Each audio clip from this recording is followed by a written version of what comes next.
Hey everyone, it's Nicole here with our Children Our Future La Cloche Early On Child and Family Center. Thanks for joining me for Family Matters today. Today we are talking about Halloween safety. Halloween is only a few days away, and I'm sure your little ones are very excited. So I want to tell you today some great tips to help keep everyone safe and happy and full of candy this Halloween. First, let's talk about costumes.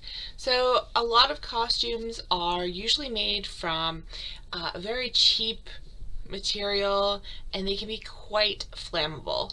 So, keeping in mind that your little one's costumes could be very flammable, please keep them away from open heat sources or any flames where they might accidentally catch on fire.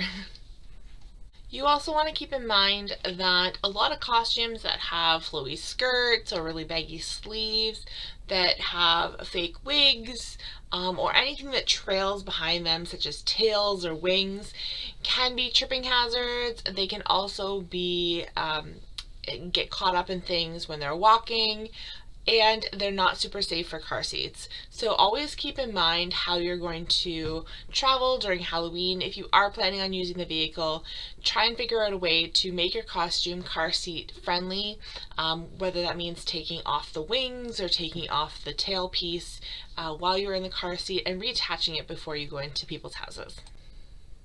You want to use costumes that maybe have bright colors, or maybe add some reflective tape to your child's costume, or wear a Visi vest if you're going out walking with them. This way motorists can see you. It does get dark quite early in the evenings, which is part of the excitement of trick-or-treating, but we do want to make sure that children and people who are walking are very visible to people who are driving.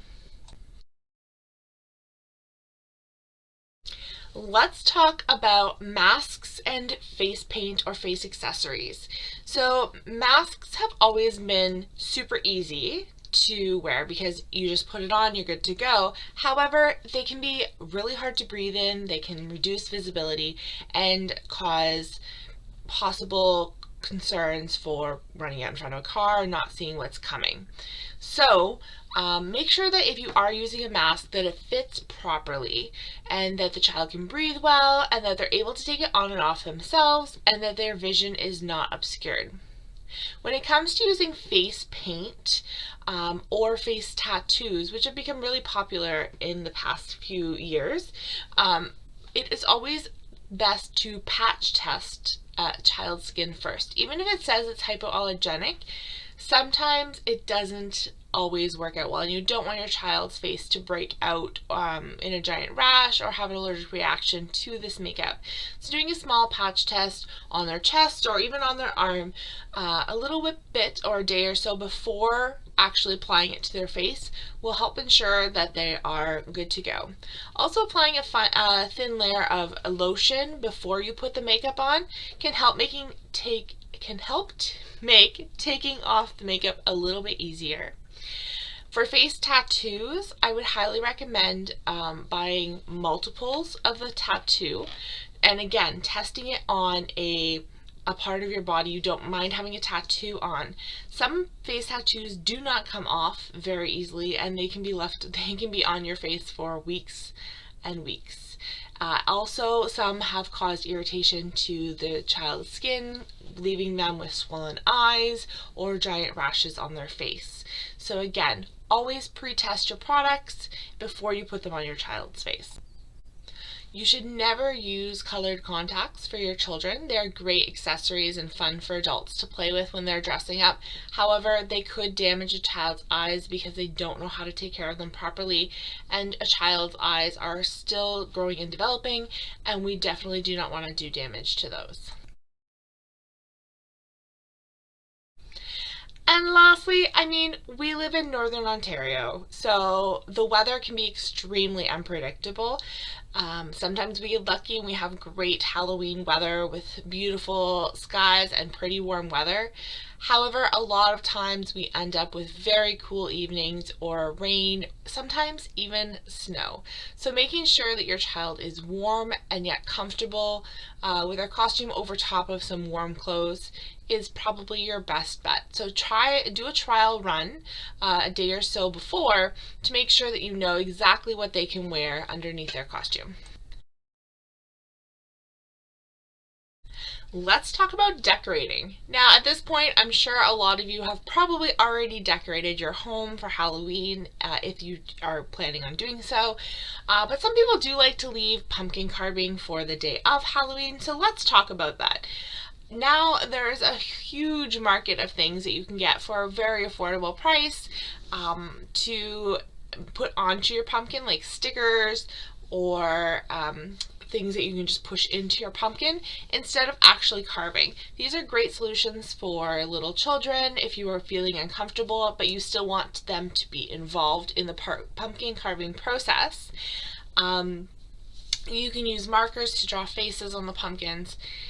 Now, with that being said, washable markers will wipe off and they do get a little smeary, but paint is also another great option as well.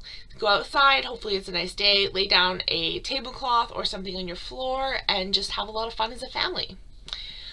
When you're looking to light your pumpkin, I would highly recommend investing in some battery operated candles that do not have an open flame. This will help reduce any fire hazards, and obviously it would keep children from playing with candles. And this way you can leave your jack-o'-lanterns lit if you're planning on going trick-or-treating yourself without fear that something might happen. Lastly, for decorations, if you're planning on putting up any lights, always make sure that there are no broken or cracked sockets, no frayed wires, anything like that that could come loose and possibly start a fire. You also don't want to have any decorations that might, the children or trick-or-treaters might trip over or get tangled up in on the way to go get that delicious candy at your house. So just keep it in mind, make sure you have a family-friendly path to get to your home.